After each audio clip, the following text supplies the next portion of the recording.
So good evening.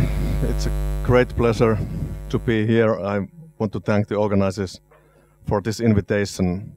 Today my presentation is about skills, how to coach skills, how to teach skills, how athletes are learning skills.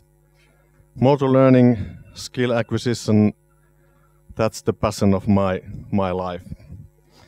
I think the most important task for the coach is to create passion for learning, to motivate the athletes to do the skill learning.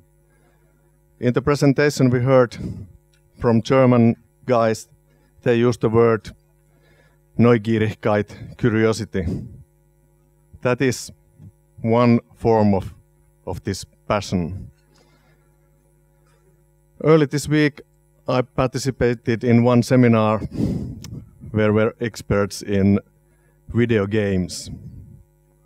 And they were explaining how video games, computer games, how they hook the players. And that presentation was excellent, and it's precise something we are aiming also in sport.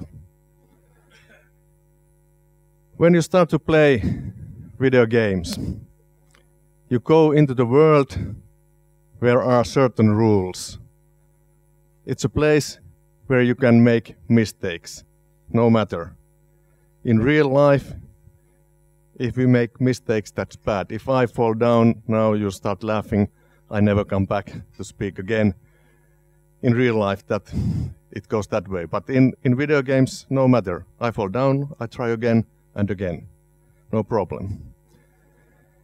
In these games, there is goal. And big goal and then small goals. And right size of challenges. When you solve one challenge, then comes the other one, next level, little bit harder challenge, and so the game goes on. We get feedback in a couple of 100 milliseconds in these games. We try something and then we get immediate feedback. We can see our progression visually, either this way or we have this avatar which can get new weapons or new costumes or things like that. So all the time we know we are progressing. We may live one story, we may use this narrative way to play, and every now and then we get rewards, we get presents. And these are in closed box, so our lizard brains, they get curious what is in the box. We open it and then we are happy because of this reward. We can create the environment exactly the way we want to, and it is very safe to take risks. We can take risks, we can fail and then try again. And all this is happening together with other players. And this is the secret why these games are so popular. And if we can transfer this thinking into athletic training, then we are in right track. It is our goal to get athletes hooked into training. They want to train more and more and more. As you all know, it takes a long time to learn, for example, javelin throw. It takes 10 years, maybe more, to learn the technique. We must have this motivation. And I think these guys who created the games, they have understood something, what kind of animals we human beings are and what hooked us. So remember this when you design your training. I will have a couple of slides of basic biomechanics because, as we have heard today, every athlete is individual. Everyone has his or her own style to do sport, but there are some common laws of physics we all must must know. One warning, don't trust what you see, because you don't see everything that's happening. The movements, they are so fast that human eye cannot track the movement. And you will see what you want to see. And if something is familiar, you will see that. And in good skill coaching, there are technical equipments, high-speed videos that will give objective idea what's happening. It's amazing how bad we are in estimating sport technique. My colleagues in the Research Institute for Olympic Sports, they made one experiment with ski jumping coaches. And it was not that hard task. They had to estimate the knee angle. And they were best coaches in the world in ski jumping. And they couldn't estimate what is the knee angle.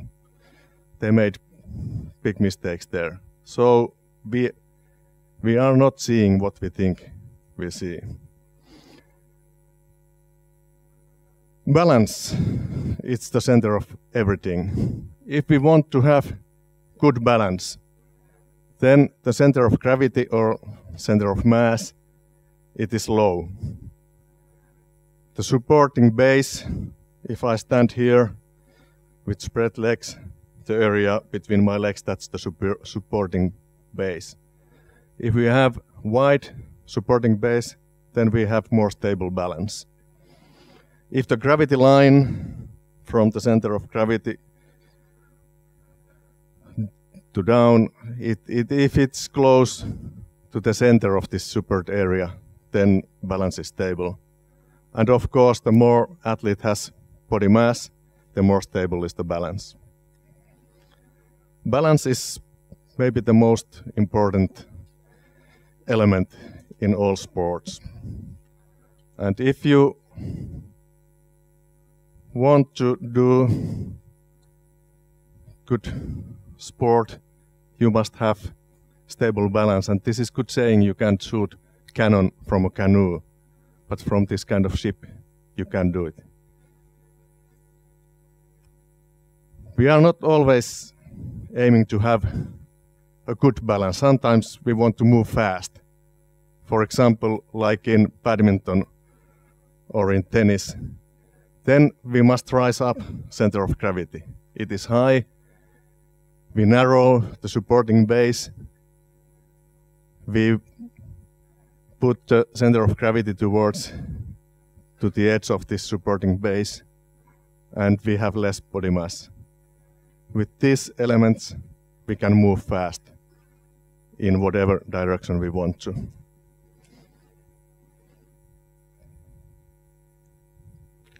If we want to increase velocity, then we apply great force over the longest possible distance and the longest possible time frame. Like in javelin throw, it is a long way where we put force into the equipment. We use as many body joints, as many muscles as possible, and each body segment moves faster than the previous one. We have this whip-like action. If we want to produce maximal force, it is the same.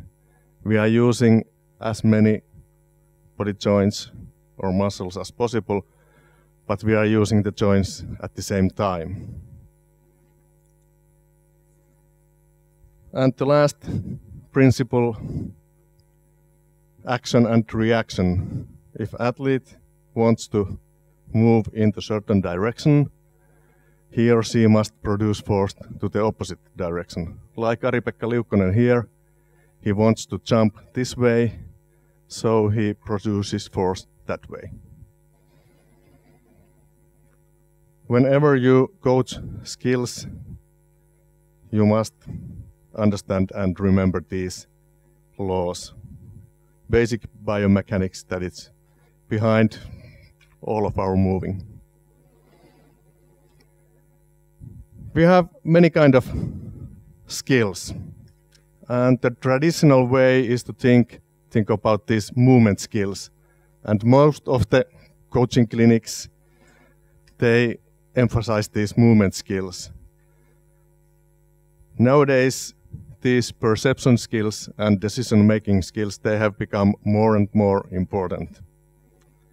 And you can train all of these skills. It is possible to train all of them, and you should train all of them. Of course, in different sports, the weight of these different skills is different. For example, in ball games, perception is very important, but also in track and field, also in javelin throw. I will give some examples later. What is perception in javelin throw?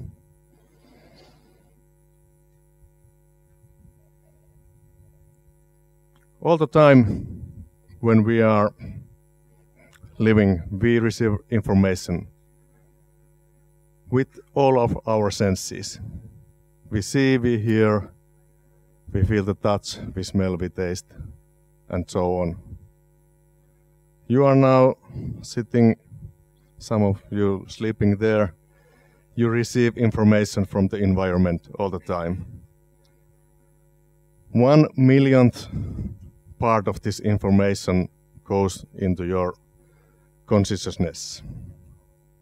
Almost the most part of this information comes and goes if you don't focus on the perception.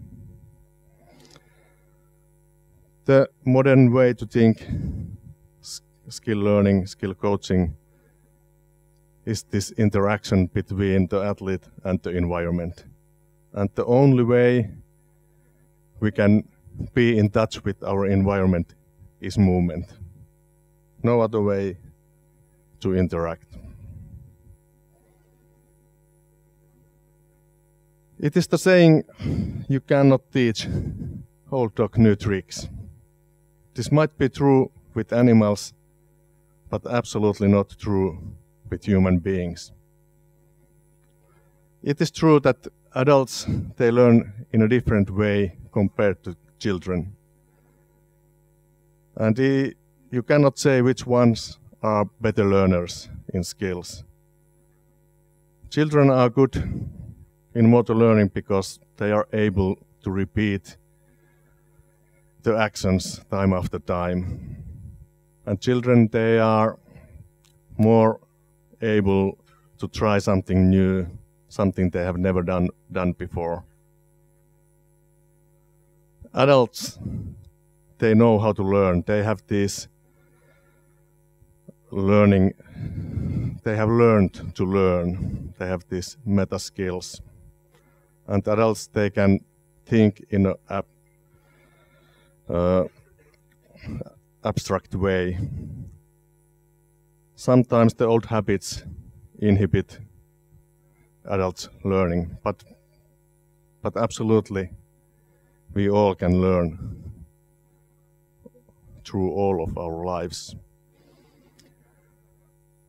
This year, it was in May, Joonas Kalari defended his doctoral thesis, and it was the topic was if the participants had learned something in their school, motor skills, and he studied these same persons 25 years later to see if they still were able to do these motor skills. And he found out if you have learned something in young age, you were able to do it also in 25 years later. So learning is something quite permanent. You learn something, you learn how to ride a bike, you don't forget it very easily. So the message from this study was that it is good It is good to learn many motor skills when you are young. It is not too late to learn them later, but it is better to do it in young age. And what we heard today in those previous presentations, if you do not only javelin throw but also other things, it's good for your learning and your learning ability. So learning is lifelong. In the University of Jyväskylä, in the psychology department, they have very good equipments to measure brain actions, and they have these new skills for people who are 100 years old. So those 100 years old, they have learned new motor skills, and in their brains there were new brain cells in the hippocampus area. So it is never too late to learn motor skills, to learn new technique. And that is something we always very often think in sport.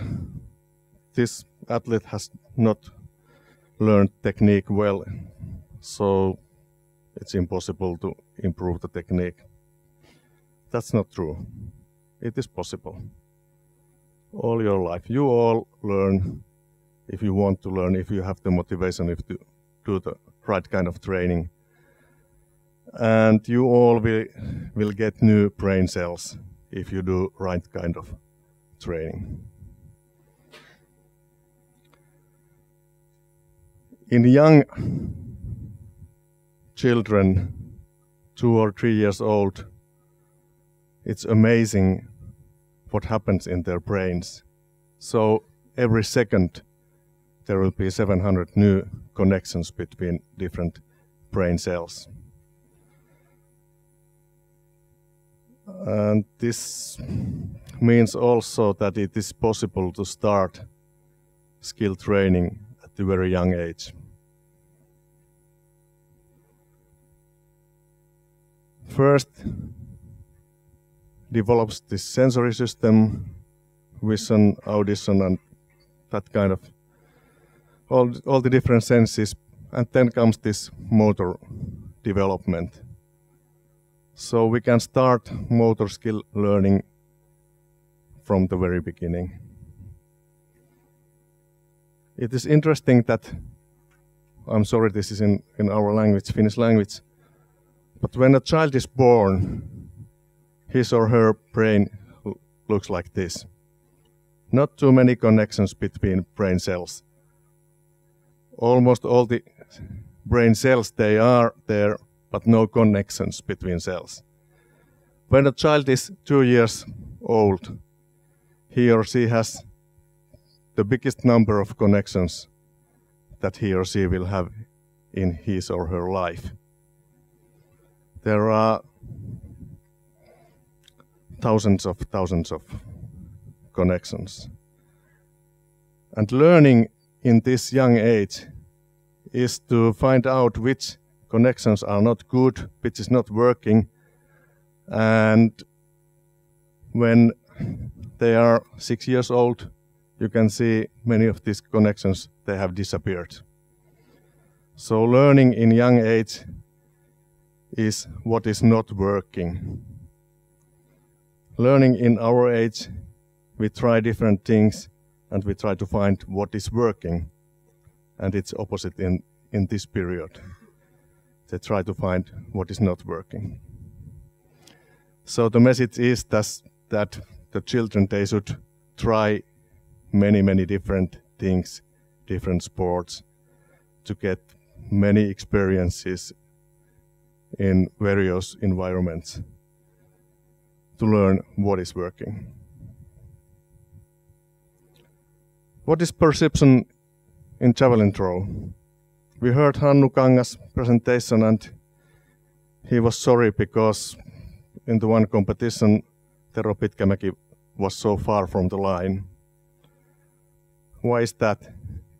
because he couldn't estimate the distance to the line. And this is something we can train. We can train to estimate how far object is from us. We can train peripheral vision. We look that direction, we can see that direction. This happens, for example, in ice hockey. This young player, Patrick Laine, who is now leading the score statistics in NHL, he trains a lot this peripheral vision. For example, the coach passes the puck and he gives the puck back, and two other guys are hitting with sticks from the side to develop this vision. And when a thrower starts to throw, it is good if he can see if there are the runners coming. Is it good time to do the throwing or not? I asked Tapio Korjus how does it feel when he throws a good throw, and he said that there is special sound of the javelin. He can hear the special sound when the direction is good, when the velocity is good. And this is something also you can teach, and so on. So my message is that don't coach only the throwing technique, but coach also this kind of things. And this is one reason why other sports are good to javelin throw. To play ball games like basketball, it might develop this one. Or to play, for example, curling, to develop this one. If you want to learn motor skill, you must do a lot of work. You must do amazing amount of work. We all know this study from Anders Ericsson, where he compared violin players in the music academy in Berlin in Germany. And Ericsson found out that the best players, they had most training hours in their background. He compared best violin players to good players, to music teachers and professional players. And he found correlation between the training amount and the skill level. The more you train, the better you are. This is Mozart, child genius, one of the best musicians ever. He made his major or first compositions when he was 19 years old. His father was professional music pedagogue, and they were training almost 24/7. So when he did his first major things, he had been training 15 years. Nobody born to be champion. Experts are always made, and practice makes perfect. But this is not enough alone. You can do training, you can do 10 years training, but if the training is not right kind of training, you will not develop. We are talking about deliberate practice. My mother has driving license. She has had it already more than 50 years. And she's a terrible bad driver because she hasn't trained. She has not this idea to get better every day. what Ericsson calls deliberate practice. So you should reach this, what this famous ice hockey coach said, lite bättre, a little bit better every day. And back to these video games, there are these goals. If you reach one goal, then comes this next goal, which is a little bit harder. And so this development goes on and on and on. So every time a little bit better. How much is enough training? There are no studies in sport, no studies in real life that tells us how much is the optimal amount of training. All the studies, they are made in lab, and the tasks they are learning or teaching are these simple tasks where you follow the cursor with your hands or some tapping or that kind of task. But in this lab environment, in these skills, the optimal amount of training is 2 hours every day. And in a way that there are 2 separate training sessions, 1 hour rest and then another hour training. Sometimes we are training too much, and then the athletes, they get bored, they are not able to concentrate. There is optimal amount of training, and this is very individual ability, how much training, but it is something like this. This doesn't mean that we must train 2 hours per day. We can train more, but what is the message here is when we are learning things, when we are doing the technique training. Of course, we can train strength, endurance, and that kind of things more. But what comes to learning, it is something like 2 hours per day. What they do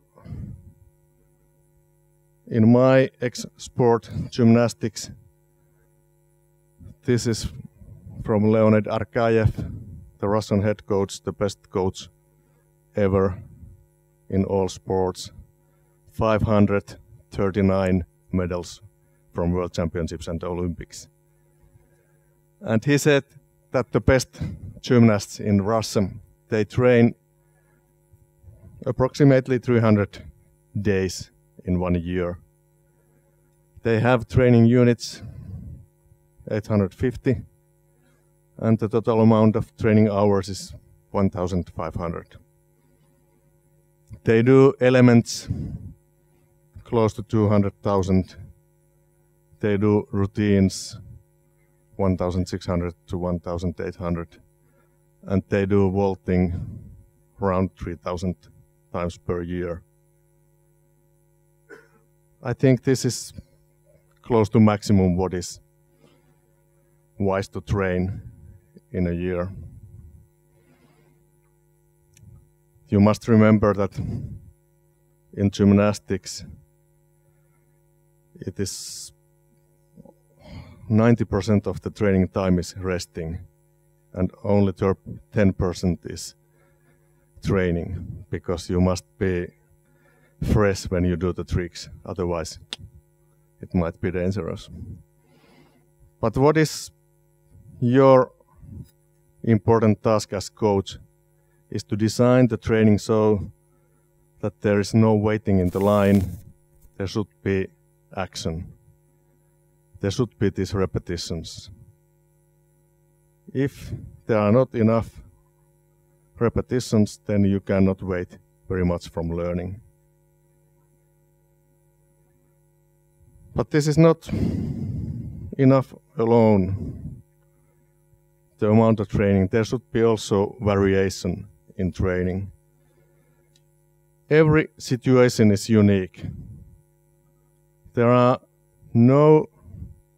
athletes cannot do the execution of the skill in identical way, never. Something is always changing. The athlete is not the same, the environment is not the same. Every situation is unique. This is great saying by Heraclius. No man ever steps in the same river twice, for it's not the same river and he's not the same man. And this is exactly what's happening in sport also. In gymnastics, we have this saying, forgetting helps to remember. When his Olympic champion, Fabian Hambüchen, when he's training these flying elements in high bar, very risky elements, where some athletes have died and others injured seriously, they are not doing, for example, Kovac salto. They are not doing all the Kovac saltos in a row. For example, if coach says today we are going to do 10 times this trick, they do once, and then they do something totally else. They do dismounts or other tricks, and then they do again this salto. And this is very good for learning why he forgets how to do this trick, and he must concentrate and refresh the memory how to do it, and then do it again. And when you concentrate, you are not using your short-term memory, then it's good for your learning. If you do technique training, it's good to do the drills once, maybe twice, and then do something totally different, and then come back to this drill and do it again. Wolfgang Schöllhorn from Germany says, every repetition after third one is waste of time. There should be variation, not maybe that much variation, but little variation. It's good for learning. When we were training gymnastics, our athletes, they were doing different tricks, and our German coach, he was manipulating the high bar. Sometimes the wires, they were very tight, and in the next try they were very loose. And even though the athletes, they were doing the same tricks, but the environment, the equipment was different, so the variation came from that way. Some experts like Richard Schmidt says that variation is even more important than the amount of repetitions. This doesn't mean that training should be like circus tricks. No. If you train javelin, it should be javelin throw, but little variation. Maybe a little bit longer steps, shorter steps. Maybe a little bit different javelins, but variation. Information. I used to use this word feedback, but now I think it's better to use the word information. Because if I am in this skill level, I train, I get better to this level, my coach gives me feedback and directs my focus, something that I did in the past. It's a step backwards. Information is better term. I will get information to go on, not feedback to look backwards. One common mistake is to give too much feedback, too much information. In Lapland, they made one interesting study in alpine skiing. There were two groups of kids, participants, who were trying to do slalom. In the first group, the teachers, they gave feedback after feedback. It was heaps of feedback. And in the other group, no feedback at all. And those who didn't get any feedback, they learned better than those who got too much feedback. So it's very big mistake to give too much information to athletes. You as a coaches, of course, you know all the details, all the biomechanics from the skill. But is it good to say it aloud to the athlete? No. You know all the answers, and the thing is that the athletes, they should find out the answers by themselves. They are the ones who are doing the learning, not you. This might be difficult to coaches. You see some error, you see some mistake. Not to say it aloud, but to ask relevant question and to guide the athlete find the answer by himself. It's not easy. But that's the way that gives best results. In several studies, they have found out that the optimal frequency for feedback or information is after every 5th trial. It gives room to learning. The athlete makes the drill a couple of times with variation, and then coach asks some good question, and the athlete finds the answer by trying, by trial and error. What to think? What should the athlete think meanwhile doing the execution? Is it observing his or her own technique, whether the elbow is straight, whether the knee is bent, and that kind of things, or perceiving the sensations of body? And these are two different things. If the athlete is thinking, is my hand straight, is my elbow in good position, then happens this paralysis by analysis. The execution of movement is clumsy, it's ineffective, it is slow. It is different than if the athlete is perceiving the sensations. I asked Tapsa,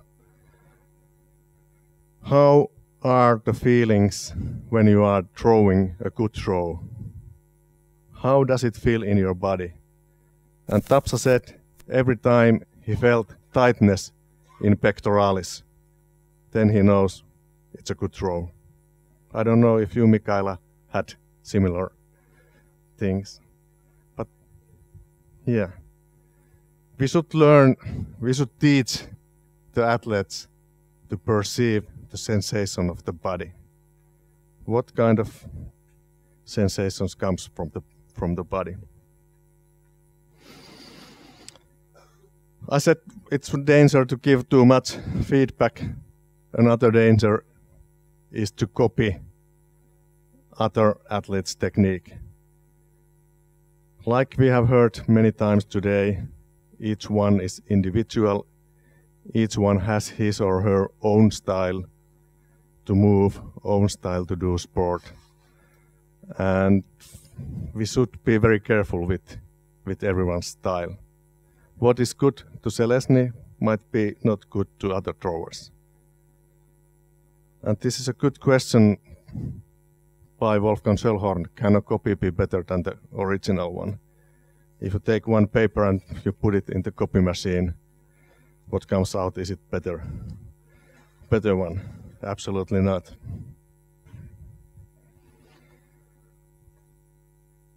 So, what is good skill coaching?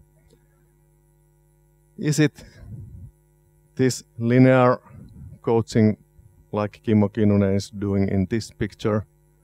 Or is it like this? I love this picture taken by Riku Falleala in Rio. There are kids playing football in the darkness in the middle of the traffic. They have stolen these cones from somewhere, and there are different kind of players. They are old, young players, and very variable environment. I think we should have both of these. Part of the training should be this coach leading the teaching process, but also this. Throwing in forest different objects, not so linear, not so before planned.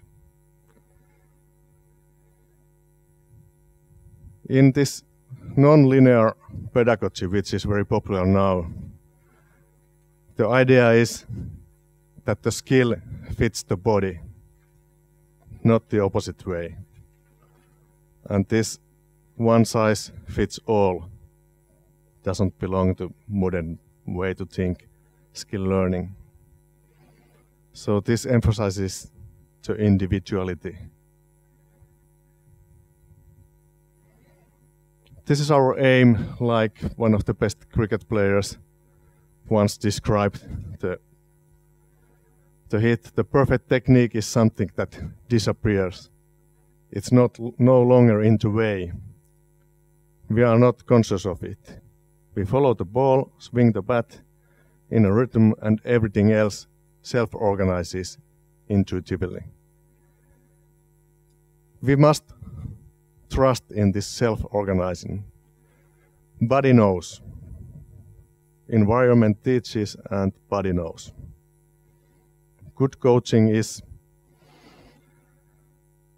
we design different kind of environments, and then the athlete, his body self-organizes and knows what is the best technique to each individual. I read Ian Thorpe's book, and he says that as I begin to swim, I allow myself to feel where the water is moving around me, how it flows off my body. I listen any erratic movement, which means I'm not relating to the water, and I have to modify my stroke, change it until I feel the water moving smoothly past me. I can do this at low speed or very high speed. I don't need someone to tell me that my stroke looks great or that it looks terrible, because I have an inner sense of the water and the environment is already communicating with me. Beautiful words. In the back row sits the national coach for our junior team in gymnastics, Antti Palkola, and he said we have one talent in Finland in high bar who will be Olympic champion in the future. And why that? Antti said that this young gymnast is communicating with the high bar. He can discuss with the high bar, like Ian Thorpe is communicating with the water. Last week we have one coaching clinic in Jyväskylä, and there was one demonstration with sprinters, and what the sprinters were saying about the drills and the feeling what they had. They were communicating with the track. What was the feeling that came from the track? That was very important to them. And this is the direction where we should aim. We should teach the athletes to perceive the environment and teach them how to communicate with the equipment or with the environment. So it is not so that the coach says we must do it this way and that's the only way, but we must trust that the body knows, and the ultimate goal is that the athlete doesn't need us. In the end, they can handle the situation by themselves. They no longer need the coach.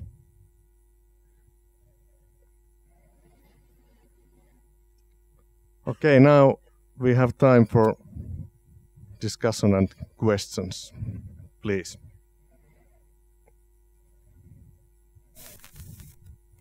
It's late in the Friday evening, so nobody. All right, we have a question in the back.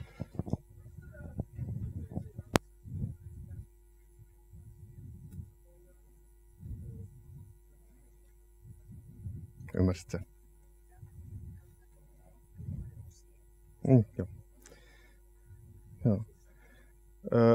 Usually the whole method is better, because sometimes if you split the execution of the skill, it's not real anymore. You cannot do these different parts in the same way you do in the original situation. For example, in high bar, in this kovat salto, if you try to learn the beginning of the movement, the only way to learn it in a right way is to do the whole movement. And sometimes we make big mistake. For example, in tennis, it is good to learn this throwing ball up. It doesn't do harm to the skill execution. But if I take this swinging the racket back, this is very artificial and it's bad. So I would say it is better to make the skill easier, to design the environment, the tasks in a way it is easier, and do it the whole. And one other thing is that when you as a coach think about, for example, javelin throw, you think there is this running and these steps and the pull and release and many different little things. But the athletes, they think it as a whole. They think it's javelin throw. And when you analyze the technique as a coach, it's good to do it in a way, step by step. But when you are communicating with the athletes, you must remember they think it as a whole. My best friend, Dr. Timo Jaakkola, we play often squash.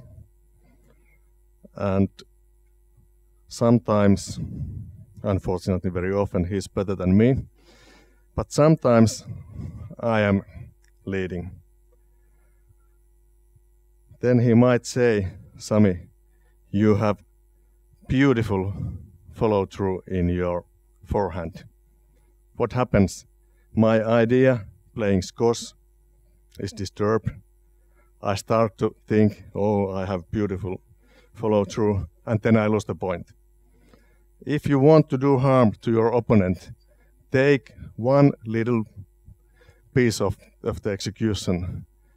You have beautiful block leg position. What happens? You start to think it, and then the image is gone, and it's bad for the technique. So the answer is whole.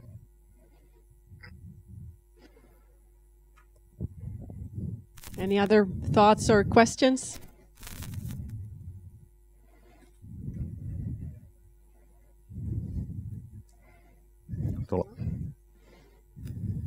Yep.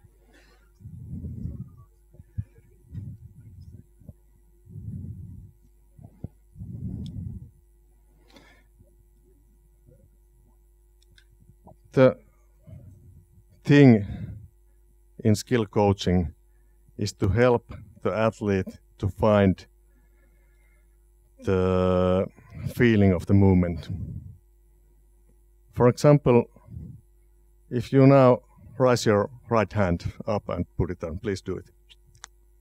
So, Now you will get this feeling, I'm raising my hand, and it stays in your brain something like 30 seconds, and then it's gone forever.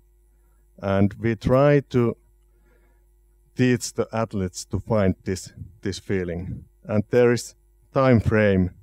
The optimal time window is 5 to 10 seconds after the execution of the skill. The athlete makes the skill, coach waits 5 to 10 seconds, and then asks a good question, and the athlete starts to think of this sensation from the body. To do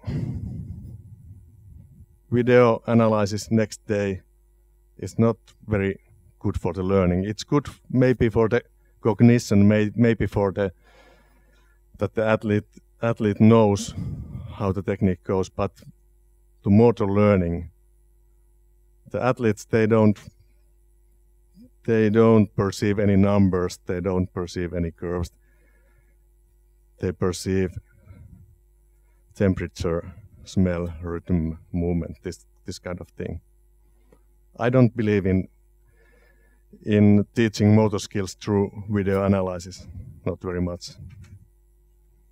Or if you do it, you should do it in a different time frame.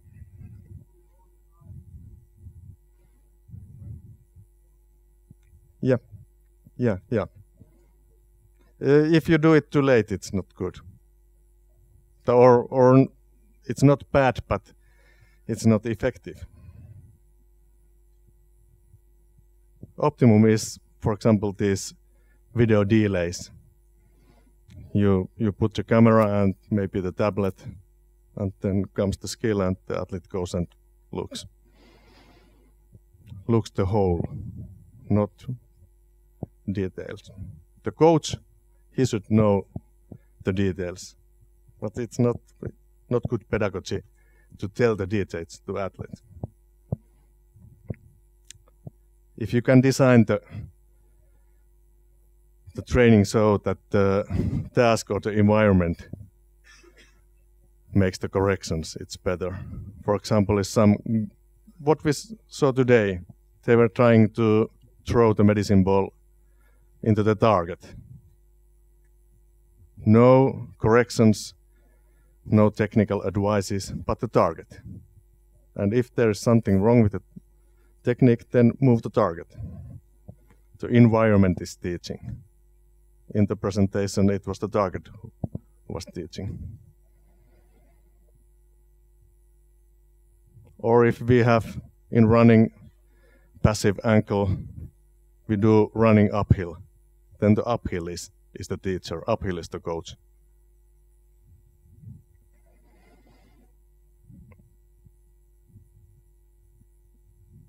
Yep.